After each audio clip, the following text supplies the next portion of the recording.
Republik Indonesia. Salam sejahtera untuk kita semua. Perkenalkan, nama saya Priscilla Tokan. Saya seorang guru pendidikan agama Katolik dan budi pekerti pada sekolah SMPS Katolik Lamaholot 1912 Watoona, Kecamatan Witihama, Kabupaten Flores Timur, Provinsi Nusa Tenggara Timur. Saya adalah seorang mahasiswa serta PPG di bawah naungan Kementerian Agama Republik Indonesia, Kampus Sekolah Tinggi Santo Yakobus Merauke.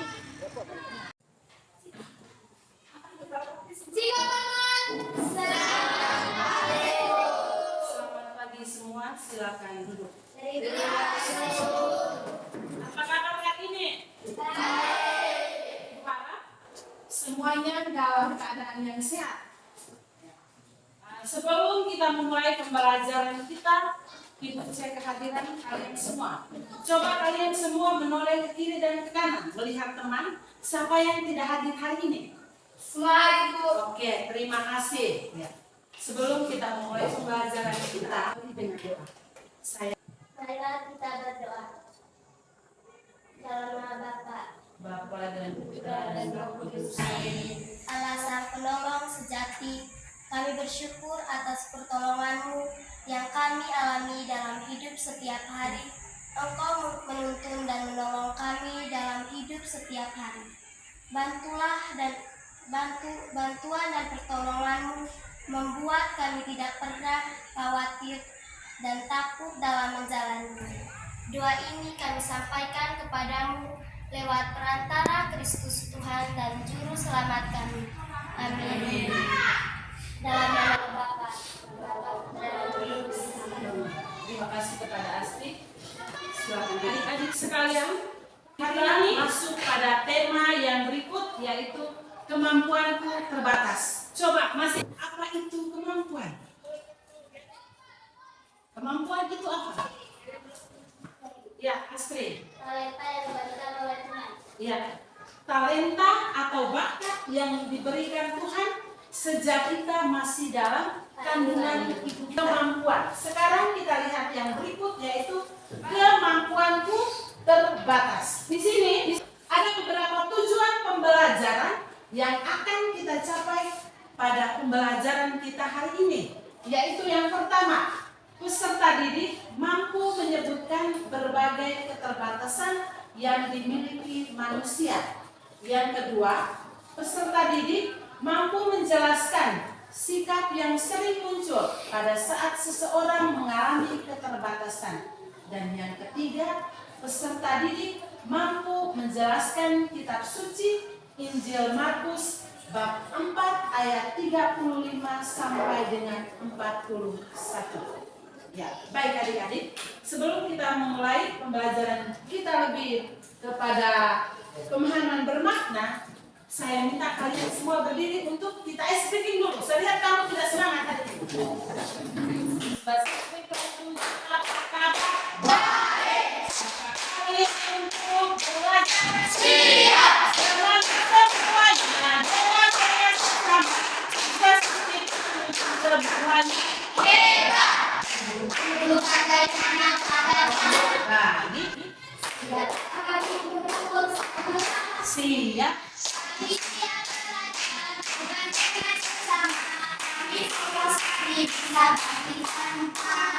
Oke, terima kasih. Silakan duduk kembali. Anda lihat di sini, tadi itu kita lihat sama-sama tentang ada beberapa tujuan pembelajaran. Sekarang kita lihat yang berikut, yaitu kriteria tercapaian tujuan pembelajaran. Yaitu yang pertama, peserta didik mampu menyebutkan berbagai keterbatasan yang dimiliki oleh manusia. Tahu keterbatasan manusia? Apa saja coba? ada yang matanya buta. Iya, ada yang matanya buta. Apa lagi? Peserta didik mampu menjelaskan sikap yang sering muncul pada saat seseorang mengalami keterbatasan. Sikap apa yang sering muncul pada saat seseorang itu mengalami keterbatasan? Malu. Malu, minder. Betul tidak? Betul. Minder.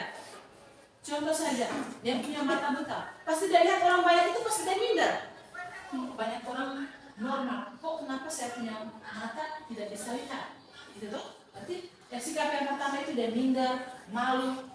Itu. Yang ketiga, peserta didik mampu membuat sebuah moto yang menggambarkan keinginan. Peserta didik mampu membuat sebuah moto yang menggambarkan keinginan untuk meraih keberhasilan. Nah, habis ini kita akan menyepakati sebuah proyek. Kita pilih apa untuk pada saat melaksanakan proyek ini. Yang berikut kita lihat di sini tentang pemahaman bermakna. Peserta didik dapat mengetahui keterbatasan yang dimiliki dan mau menerima keterbatasan diri serta mengatasinya secara bertanggung jawab sebagaimana diteladani oleh orang lain dengan dilandasi pesan kitab suci, sehingga memiliki sikap percaya diri dan menghargai kelemahan sesama. Ya, nanti ini kita lihat di pendalaman kitab suci itu pada Injil Markus itu tentang angin ribut diredakan. Jadi di sini keterbatasan yang dimiliki oleh manusia itu dia menerima keterbatasan dirinya dalam hal apa? Iya, dia berdoa, dia menerima keterbatasan diri. Karena dia punya keterbatasan diri itu misalnya sudah dalam sejak kandungan ibunya. Jadi apapun yang terjadi kita harus terima. Contoh saja, misalnya dia punya kaki pincang, ini sudah kita terima toh. Atau ada yang itu biasanya waktu ibunya melahirkan itu dia normal, tapi setelah dia umur misalnya 10 tahun atau 10 bulan itu dia sudah cacat, itu berarti itu mungkin keturunannya atau apakah. Jadi kita harus menerima keterbatasan diri kita secara bertanggung jawab dan kita bersyukur bahwa Tuhan sudah menciptakan kita seperti ini. Bisa tidak? Atau nanti kita lihat pada Injil Sakeus. Sakeus itu dia orang yang pendek. Dia ingin melihat Yesus. Maka jalan satu-satunya dia ingin melihat Yesus. Dia harus menaiki pohon ara dan melihat Yesus. Apakah itu Yesus? Dia tahu bahwa Yesus itu siapa? Apakah dia manusia biasa seperti kita? Atau dia punya kelebihan atau kekurangan? Gitu. Bisa toh? Bisa. Di sini ada pertanyaan pemantik. Yang pertama kita lihat bersama. Bagaimana kita bisa saling membantu sesama kita, terutama mereka yang membutuhkan kita dengan berbagai keterbatasan yang dimiliki. Dan kita lihat yang berikut, bagaimana peran Tuhan dalam kehidupan kita, terutama saat kita menghadapi kesulitan atau keterbatasan. Sekarang di sini kita lihat, kegagalan adalah sukses yang tertunda. Betul tidak? Betul. Tidak peduli berapa kali kita jatuh, namun yang paling utama adalah bahwa kita senantiasa mampu untuk bangkit kembali. Kegagalan atas apa yang kita kerjakan bukanlah akhir dari hidup yang akan kita jalani.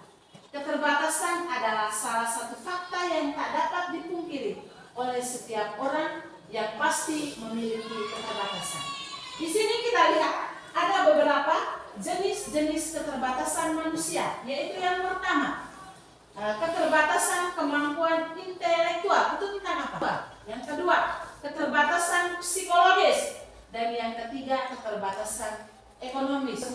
Yang berikut, keterbatasan sistem budaya. Tentang keterbatasan jenis-jenis keterbatasan manusia. Ya, sekarang kita masuk pada proyek. Proyek di sini kita sepakat dulu. Di sini Ibu sudah menyiapkan 3 proyek, yaitu proyek yang pertama itu membaca cerpen, puisi dengan moto. Sudah? Kamu mau pilih apa? 3 proyek yang Ibu siapkan di sini.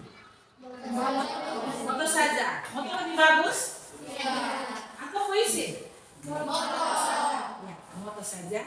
Jadi sekarang kamu masing-masing menuliskan sebuah moto dengan tema, coba tulis masing-masing sebuah foto yang menggambarkan keinginan seseorang untuk meraih keberhasilan.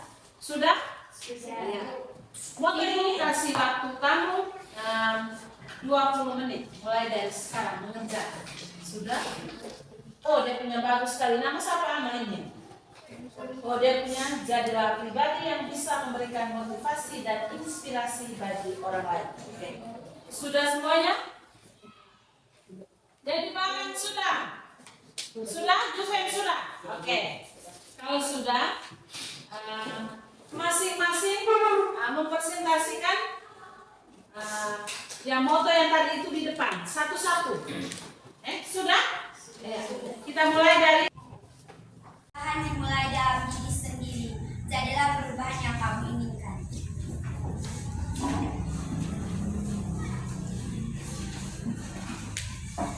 Rencanakanlah masa depanmu, tetapi hidupilah dalam momen saat ini. Masa depan adalah milik mereka yang menyiapkan hari ini. Oke, coba jungkit bahasa kau punya ulang tadi proyek tadi. Cintailah dirimu sendiri terlebih dahulu baru kamu bisa mencintai orang lain. Iya. Cintailah dirimu sendiri, setelah itu baru mencintai orang lain. Saya senang sekali kamu sudah membuatkan sebuah moto. Setelah itu kamu menulis indah dan membacakannya di depan. Ada yang kata-kata yang bagus sekali, menyentuh sekali. Ya. Sekarang aku tanya kamu dulu, apakah kamu sudah memahami materi tentang kemampuan terbatas ini dengan baik? Sudah. Yang berikut, apakah kegiatan pembelajaran hari ini sangat menyenangkan atau tidak untuk kamu semua? Sangat. Coba kasih alasan. Sangat menyenangkan itu apa?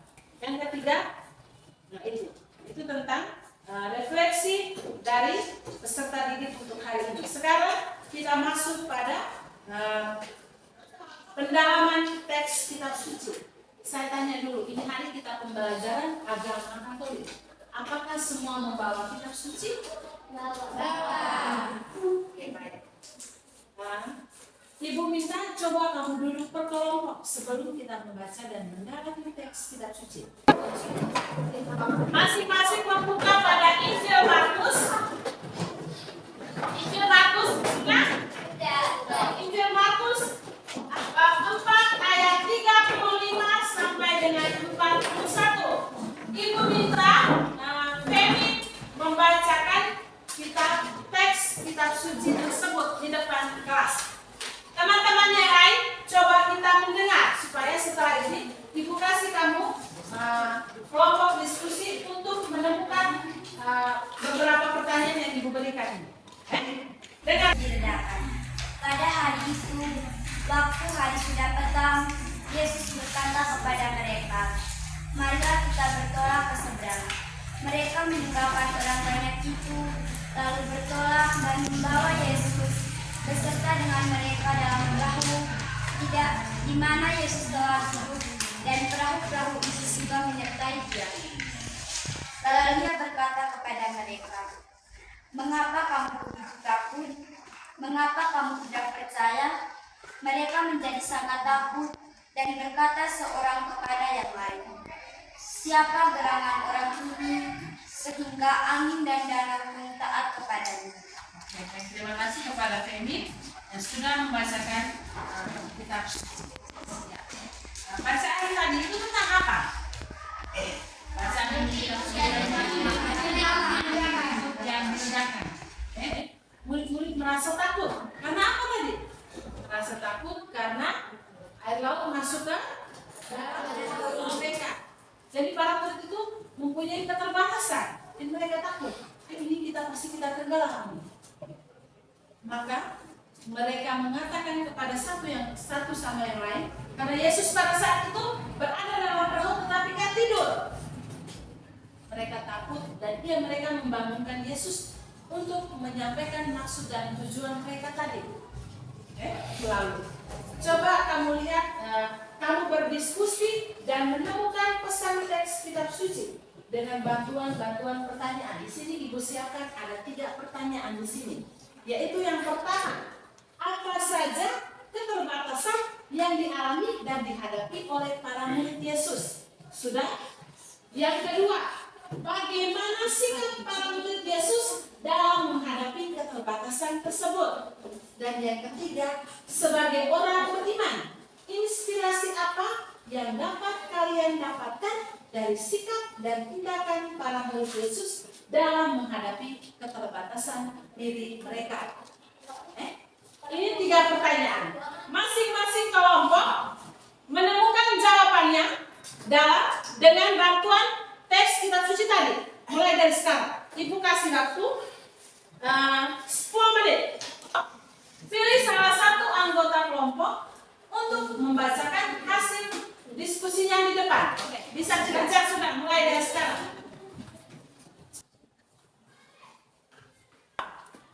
Chelsea, oke, silakan. Terima kasih atas kesempatan diberikan. Selamat pagi untuk kita semua. Pagi. Kami dari kelompok 3 akan mempresentasikan hasil diskusi kami. Pertama, apa saja keterbatasan yang dialami dan dihadapi para murid Yesus? Yang pertama, di mana mereka tidak kuat. Mereka takut binasa. Yang kedua, tidak dapat mengendalikan perahu karena perahu penuh dengan air. Yang kedua, bagaimana sikap para murid Yesus dalam menghadapi keterbatasan tersebut? Jawabannya, pergi mencari pertolongan Yesus. Mereka sadar bahwa saat menghadapi keterbatasan, manusia perlu memerlukan pertolongan dari bantuan orang lain, terutama Tuhan. Yang ini mengajarkan kita bahwa dalam iman kita percaya pada kuasa Allah yang begitu luar biasa. Sekian dari kami. Terima kasih. Terima kasih kepada kelompok 3 yang sudah mempresentasikan hasil diskusinya. Ya. Sekarang Ibu akan memberikan beberapa peneguhan atau rangkuman. Coba kamu semua melihat ke depan di sini. Pertama, keterbatasan kemampuan diri sungguhnya merupakan pengalaman yang kerap kali dialami. Walaupun demikian, kita dapat melihat dua sikap yang sering muncul dalam menghadapi keterbatasan. Yaitu yang pertama, sikap menerima dan mengakui. Dan yang kedua, sikap positif ini akan berdampak pada kemampuan untuk mengatasi keterbatasan. Dengan positif pula, belajar lebih keras dari orang-orang lain, tidak minder dan sebagainya. Dan sikap kedua adalah sikap tidak mengakui, bahkan menutupi keterbatasan. Tidak selain keteguhan, jika saling membantu dan bekerja sama dalam keterbatasan masing-masing dan saling melengkapi dan mengembangkan diri dengan baik. Oke, baik adik-adik, pembelajaran kita sampai dengan hari ini. Sekarang Ibu akan membagikan LKPD-nya. Kamu kerjakan di rumah minggu depan baru kumpul. Bisa tidak? Bisa.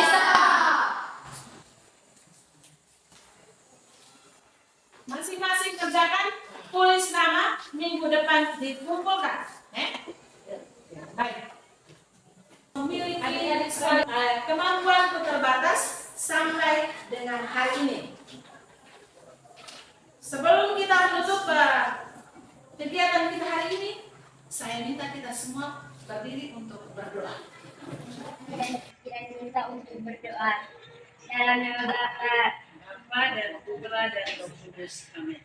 Allah Bapa kami di dalam surga, pembelajaran hari ini telah mengajarkan kami bahwa dalam diri Yesus Putramu, Engkau senantiasa hadir dalam kehidupan kami.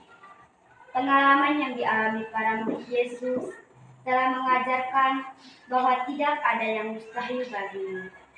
Keterbatasan yang kami miliki mengandung kami untuk datang kepadamu.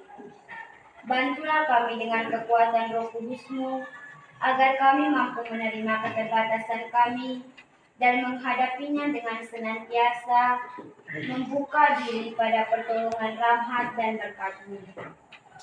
Semoga kami tidak dibuatkan oleh kepanikan dan ketakutan saat mengalami berbagai peristiwa hidup dalam perjalanan hidup kami. Doa ini kami haturkan kepadamu dengan pengantaraan Kristus Tuhan dan pengantara kami. Amin. Dalam nama Bapa. Baik, terima kasih adik-adik. Pelajaran kita sampai hari ini. Minggu depan baru kita lanjut.